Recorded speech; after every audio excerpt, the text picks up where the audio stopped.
ఒక 3 days back వచ్చేసి ఒక ప్లాట్ ఓనర్ వచ్చేసి నా వెంచర్ ఇక్కడ ఒకటి ఉందండి, నేను ఆల్మోస్ట్ ఒక 10 to 12 years బ్యాక్ అయితే కొనేసి ఉంచాను. దాన్ని తాలూకా ప్లాట్ నెంబర్స్ మీకు పంపిస్తున్నాను, మీరు ఒక్కసారి ఐడెంటిఫై చేసి నాకు ప్లాట్ ఎలా ఉందో చెప్పండి అని అన్నారు.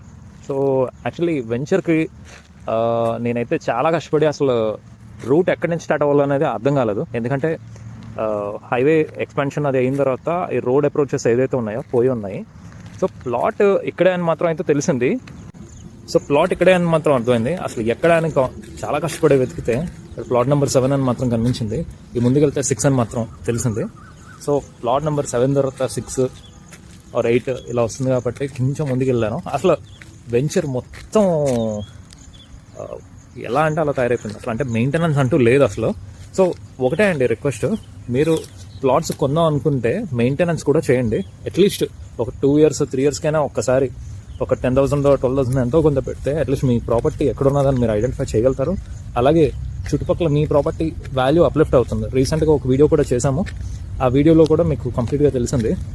ఎలా అంటే ఒక లంకిలపాలెం దగ్గర మేము వీడియో తీసాము కదా, ఆ ప్రాపర్టీ 6,000 కూడా వెళ్ళదు.